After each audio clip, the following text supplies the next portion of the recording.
December 20th, 1944. SHAEF Headquarters, Versailles, France. The room smells of damp wool and cigarette smoke.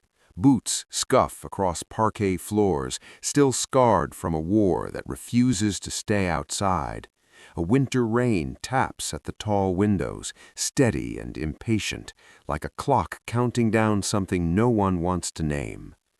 Dwight David Eisenhower stands at the head of the table, hands clasped behind his back, jaw set. The Supreme Commander of the Allied Expeditionary Force has barely slept for 3 days.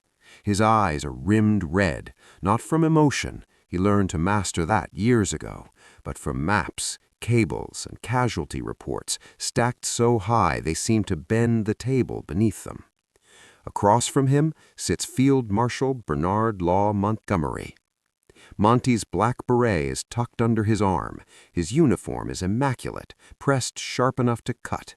He does not fidget. He never does. His gaze is cool, appraising, almost bored, like a schoolmaster waiting for a student to finish fumbling through an answer he already knows is wrong. Outside, somewhere beyond the rain and the cold, the Ardennes forest is on fire. German armor is pouring through the American lines. Entire divisions are reeling backward. Bastogne is surrounded. The front has buckled, not broken, but bent so sharply that everyone in this room can feel it. And Montgomery is about to press. The door closes. A soft click. No aides, no press. Just the men who command the largest army the world has ever seen, and the one who wants more. Montgomery leans forward, fingers interlaced, voice calm and clipped. "The present situation," he begins, "requires clarity of command." Eisenhower does not interrupt. Montgomery continues. "All ground forces north of the penetration should be placed under a single commander, me." The words land with the weight of artillery. No preamble, no hedging, no humility. Supreme command of Allied ground forces in the North, British, American, Canadian, was handed to Montgomery alone. You can almost hear the temperature drop. General Omar Bradley stiffens in his chair. His face flushes, then hardens. This is his sector.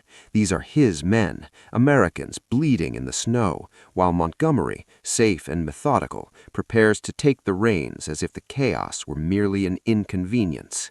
George Patton isn't in the room, but his presence is felt anyway, like a loaded pistol left on the table. Everyone knows what he would say. Everyone knows what he would do. Eisenhower remains silent. He walks to the map board. The Ardennes Bulge is marked in red grease pencil, a grotesque swelling pushing west. German arrows slash deep toward the Meuse. American units, some circled, some crossed out entirely, clutter the edges like wounded animals. Eisenhower studies it, not theatrically, not to buy time. He already knows the map by heart. Montgomery watches him closely. This is not the first time Monty has made such a move. From North Africa to Sicily to Normandy, Montgomery has always believed one thing above all others, that he, and only he, understands modern warfare well enough to command it properly. He distrusts improvisation. He despises what he sees as American recklessness, and he has never hidden his belief that the war would be fought better, cleaner, more efficiently if he were in charge. To Montgomery, this is not ambition. It is a necessity. "The Americans are disorganized," Montgomery says flatly. "Their front has collapsed. They need firm direction." Bradley's chair scrapes sharply against the floor. "That's enough," Bradley snaps.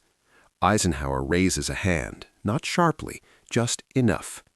Bradley stops, but the damage is done. The room is charged now, personal, raw. Eisenhower turns from the map. Montgomery meets his eyes. This is the moment. Not a battlefield moment, not a moment of shells and blood. A moment that will decide whether the Allied command fractures under pressure or holds. Eisenhower speaks slowly. "Bernard," he says, using the name only friends dare to use. What you're asking for is significant. Montgomery nods. It is essential. The rain intensifies against the windows. Eisenhower walks back to the table and rests his palms on its edge. He leans forward, not aggressively, but deliberately, bringing himself level with Montgomery. You are asking me, Eisenhower says, to remove American armies from American command. Montgomery does not deny it. Yes. A single word, clean, final. Bradley looks at Eisenhower now, searching his face. This is bigger than the Bulge.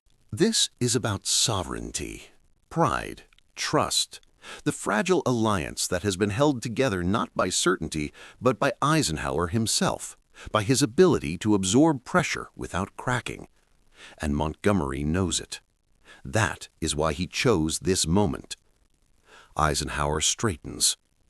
For a long second, no one speaks. Then Eisenhower smiles. Not warmly, not coldly, carefully. You're right about one thing, he says. The situation is serious. Montgomery's eyes flicker, just slightly. Eisenhower continues. And you're right that clarity of command matters. Bradley's stomach drops. Is he agreeing? Eisenhower reaches for a folder and opens it. Inside are dispatches, fresh, ink still sharp. North of the penetration, Eisenhower says, communications between 1st Army and 9th Army are compromised. Montgomery nods again, more confidently now. So, Eisenhower says, for the time being, I will place 1st and 9th Armies under your operational control. The words hit the room like a shockwave. Operational control, not command, not supreme authority. Temporary. Montgomery's expression tightens. That is insufficient, he says. Bradley exhales sharply through his nose. Montgomery presses on. Operational control without full command authority will delay decisions. Unity requires no. The word is firm, unyielding. Eisenhower's smile is gone now. You will coordinate operations in the north, Eisenhower says. You will stabilize the line. You will hold. He steps closer. But command remains where it is. Montgomery's jaw clenches. This war, Eisenhower continues, voice rising just enough to carry, is not won by titles. It is won by trust. Montgomery does not look away. And trust, Eisenhower says, cuts both ways. The rain stops. The silence afterward is worse. Montgomery leans back slowly, reassessing. He has been checked, but not humiliated. Eisenhower has given him responsibility without surrendering authority. A masterful compromise. But Montgomery is not finished. Then I must be free to conduct operations as I see fit, he says, including withdrawals. Bradley bristles. Eisenhower nods once. You'll have the latitude you need, he says, but understand this. Every move you make reflects on all of us. Montgomery stands. So does every decision you delay, he replies. He salutes crisply and turns for the door. Before he reaches it, Eisenhower speaks again. Bernard. Montgomery stops. Eisenhower's voice is calm, measured, deadly serious. If this alliance breaks, Hitler wins without firing another shot. Montgomery pauses. Then, without turning, he answers, I have no intention of letting that happen. The door opens. Cold air rushes in. Then it closes. Bradley looks at Eisenhower. Did we just give him what he wanted? He asks quietly. Eisenhower stares at the map. No, he says. I gave him just enough rope. Outside, in the snow-choked forests of Belgium, Montgomery is already issuing orders. Orders that will save some lives and endanger others. And Eisenhower knows something no one else in the room yet realizes. This confrontation is far from over. The engines hum low and steady, a mechanical heartbeat cutting through the gray winter sky. December 21st, 1944. Early morning. A C-47 transport banks gently over northern France, its metal skin rattling in the cold. Inside, Dwight Eisenhower sits strapped into a narrow seat, shoulders squared, face unreadable. A folded map rests on his lap, but he hasn't looked at it in several minutes. His gaze is fixed on nothing at all. You can almost feel the weight pressing down on him. Not German armor, not the weather, not even the Bulge itself. It's the alliance. Eisenhower knows this moment will never make headlines. No camera flashes, no triumphant communiques. But this flight, this decision to personally inspect Montgomery's sector while American armies bleed, is one of the most delicate acts of command he will ever perform. Montgomery has his operational control now, and already the consequences are rippling outward. On the ground, confusion spreads faster than the cold. American officers woke to new orders stamped 21st Army Group.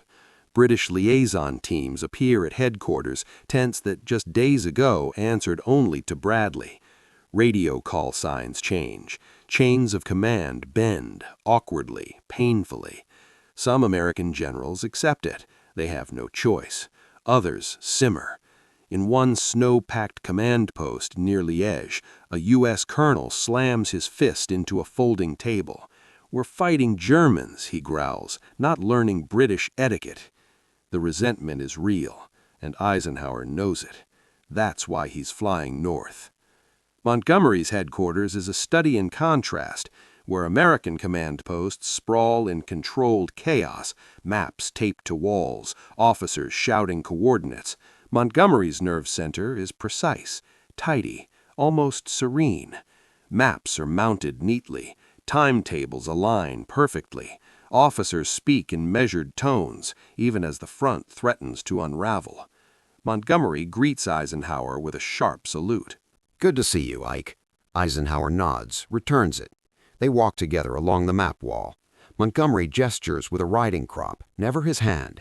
"I've ordered a withdrawal here," he says, tapping a sector held by battered American units, shortening the line, consolidating strength. Eisenhower stiffens almost imperceptibly. Withdrawals. To Montgomery they are tools, rational, necessary. He learned that lesson in the deserts of North Africa, where patience and preparation beat reckless advance. To American troops in the Ardennes, withdrawal feels like defeat. Eisenhower chooses his words carefully. "Have you cleared this with the local commanders?" he asks. Montgomery pauses. "They've been informed." Not the same thing. Eisenhower studies the map. The withdrawal makes sense on paper. It could save divisions from encirclement. It could buy time. But time is exactly what Hitler wants. Montgomery senses the hesitation. "You gave me latitude," he says calmly. "I did, and I expect you to use it wisely." Montgomery turns, fixing Eisenhower with a level stare. "This battle will not be won by counterattacks launched on impulse," he says. "It will be won by restoring order." Eisenhower meets his gaze. "And it will not be won," he replies, "if American soldiers believe they're being handed over without a voice." For a moment, neither man speaks. This is the real battlefield now, not snow and trees, but perception. While Montgomery consolidates, Patton moves. South of the Bulge, Third Army pivots with breathtaking speed. In a maneuver that will become legend, Patton turns his entire front 90 degrees and drives north toward Bastogne. It is aggressive, risky, pure Patton, and it works. As word spreads that American armor is punching back, hard, the political balance shifts. Eisenhower feels it immediately. Bradley cables him late on the 22nd. Our troops are holding, spirits improving, Patton advancing. Eisenhower exhales for the first time in days. Montgomery, however, does not celebrate. He delays. Counterattacks he promised do not materialize on schedule. He insists on preparation, on mass, on certainty. American commanders fume. Whispers begin to circulate. Is Montgomery deliberately slow? Is he angling for credit? Is he waiting for the Americans to fail so his method looks superior? Eisenhower hears all of it, and then Montgomery makes a mistake. January 7, 1945, a press conference in Belgium. Montgomery stands before a cluster of reporters, hands clasped behind his back, posture immaculate. His voice is confident, almost triumphant. The Battle of the Ardennes, he declares, has been fought and won by careful planning and deliberate control. He goes on. He speaks of how he took charge of a chaotic situation, how he restored order to the Northern Front, how Allied victory came from firm leadership. He barely mentions the Americans, barely mentions Patton, barely mentions Eisenhower. The words travel fast. Within hours, Eisenhower is holding a transcript. Bradley is furious. Patton is incandescent. American newspapers seize on it. British ones amplify it. To millions of readers, it sounds like Montgomery just claimed the Bulge as his victory. Eisenhower closes his eyes. This is the fracture he feared. That night, Eisenhower writes. Not a press release, not a diplomatic cable, a letter. It is addressed to Montgomery, and it is devastatingly calm.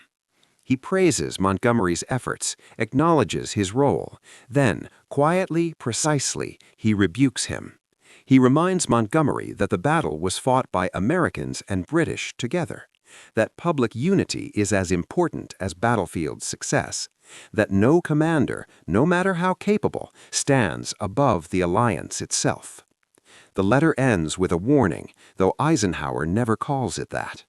If such impressions persist, he writes, my position as Supreme Commander becomes untenable. In other words, you are not just embarrassing me, you are threatening the war effort. Montgomery receives the letter 2 days later. He reads it twice, then a third time. Those close to him notice something unusual. Silence. The bravado is gone. For the first time, Montgomery understands the line he has crossed. On January 9th, Montgomery issues a statement. It is brief, public, carefully worded. He praises American courage, credits Eisenhower's leadership, acknowledges the combined effort of all Allied forces. It is not an apology, but it is a retreat. Eisenhower accepts it. He has no interest in humiliating Montgomery, only in containing him. By January 17th, the Bulge is collapsing. German forces withdraw. Bastogne is relieved. The immediate crisis passes. Eisenhower restores American armies to American command. Montgomery returns to his sector. The alliance holds, barely.